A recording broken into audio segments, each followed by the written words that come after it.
Hello दोस्तों, romantic movies recap में आपका स्वागत है। आज हम टू स्टेट्स फिल्म के बारे में बात करेंगे, तो बिना टाइम वेस्ट किए शुरू करते हैं। कहानी की शुरुआत में हमें क्रिश मल्होत्रा नाम का लड़का दिखाया जाता है। वो अपनी पढ़ाई के लिए गुजरात जाता है। क्रिश एक अमीर पंजाबी फैमिली से ताल्लुक रखता है। अगले सीन में क्रिश कॉलेज में अनन्या से मिलता है, जो उसकी क्लासमेट होती है। अनन्या चेन्नई से है और वो अपने कॉलेज की इकोनॉमिक्स की टॉपर है। कॉलेज में अनन्या और क्रिश दोनों के ही दोस्त नहीं बनते, लेकिन जब वो दोनों एक दूसरे से मिलते हैं तो धीरे धीरे एक दूसरे को पसंद करने लगते हैं। वो दोनों एक दूसरे से दोस्ती कर लेते हैं। फिर हम क्रिश को देख पाते हैं, जो अनन्या को अपने राइटिंग के पैशन के बारे में बताता है और कहता है कि वो एक राइटर बनना चाहता है। फिर सीन शिफ्ट होता है कॉलेज में, जहाँ एक टीचर अनन्या से सवाल पूछता है तो वो उसका जवाब नहीं दे पाती। इस वजह से वो टीचर उसे बुरा भला कहकर क्लास से बाहर निकाल देता है। अनन्या देखती है कि क्रिश काफी ज्यादा इंटेलिजेंट है और वो अपनी पढ़ाई में उसकी हेल्प लेने लगती है। इसी पढ़ाई के चलते क्रिश को अनन्या से प्यार होने लगता है और वो उससे अपने प्यार का इजहार भी नहीं कर सकता। वो ये तय करता है कि वो अनन्या से दूर रहेगा और इसके बाद वो अनन्या को इग्नोर करने लगता है। जब अनन्या उससे बात करने आती है तो वो उसे कह देता है कि उन्हें अपनी दोस्ती तोड़ देनी चाहिए। वो उसे बताता है कि वो एक साथ पढ़ाई नहीं कर सकते क्योंकि वो अनन्या की वजह से डिस्ट्रैक्ट हो रहा है।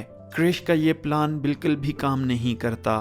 चंद दिनों बाद अनन्या क्रिश से कहती है कि वो भी उससे प्यार करती है। फिर वो दोनों एक साथ रहने लगते हैं। धीरे धीरे 2 साल गुजर जाते हैं। उन दोनों की MBA भी खत्म होने वाली होती है। उन्हें वहीं कैंपस से जॉब भी मिलने वाली होती है। अनन्या क्रिश से पूछती है कि अब वो लोग क्या करेंगे, तो क्रिश इस बात का जवाब नहीं दे पाता। अगले सीन में इन दोनों का इंटरव्यू होता है।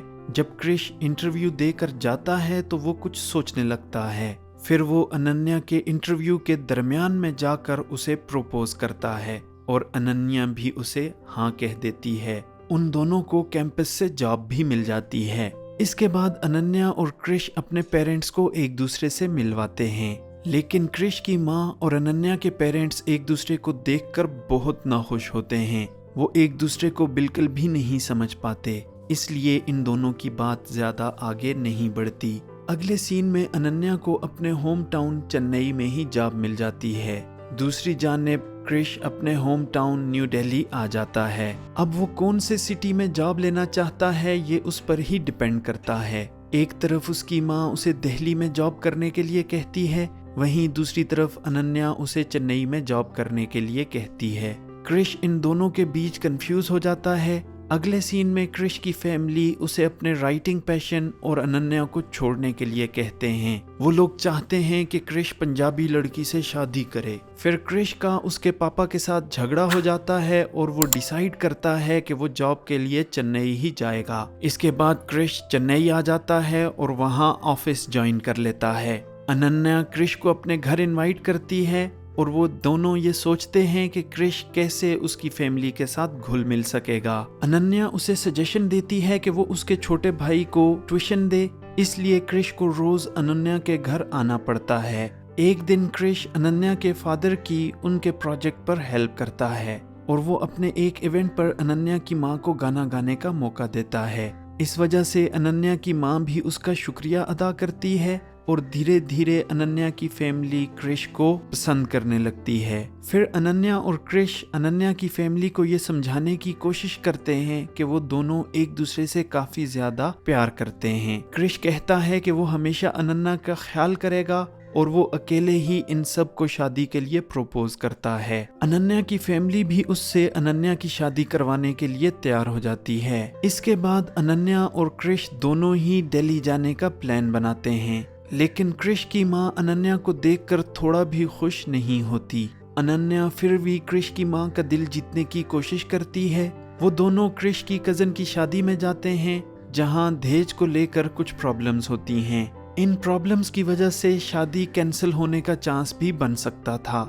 इसके बाद अनन्या क्रिश की फैमिली से परमिशन लेकर उस लड़के को समझाती है और ये शादी अच्छे से हो जाती है। इसके बाद क्रिश की माँ भी अनन्या को पसंद करने लगती है, लेकिन उनकी फैमिली के बीच अब भी सब कुछ ठीक नहीं था। इसके बाद ये दोनों अपनी फैमिली मुंबई ले जाने का प्लान बनाते हैं।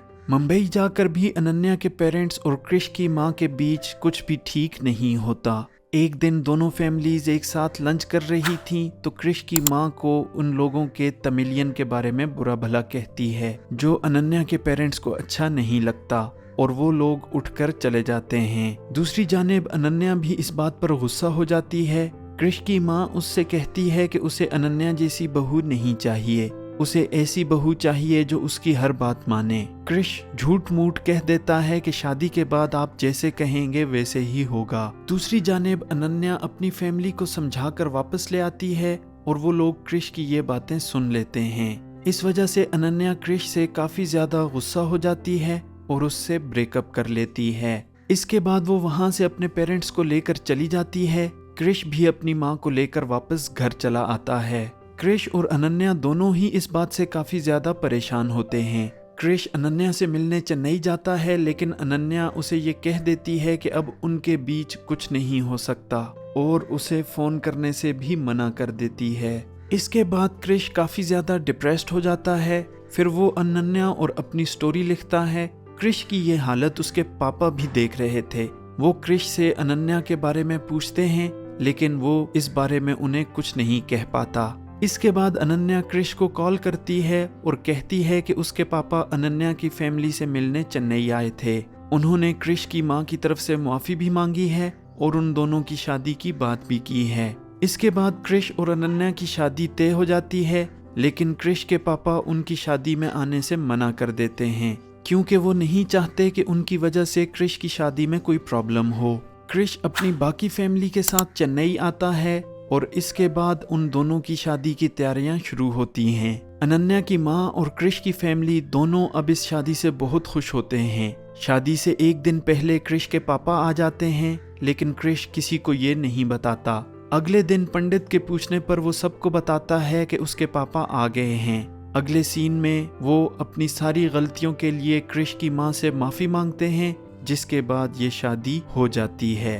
अब शादी के बाद का सीन दिखाया जाता है, जहां क्रिश को 2 जुड़वां बच्चे पैदा होते हैं। वहीं क्रिश अपनी 2 स्टेट्स बुक पब्लिश करता है, जो कि उसने अपनी और अनन्या की जिंदगी के ऊपर लिखी थी। इसी के साथ ये शानदार कहानी यहाँ खत्म होती है। तो कैसी लगी आपको ये वीडियो? अगर अच्छी लगी हो तो वीडियो को लाइक और चैनल को सब्सक्राइब करना ना भूलें।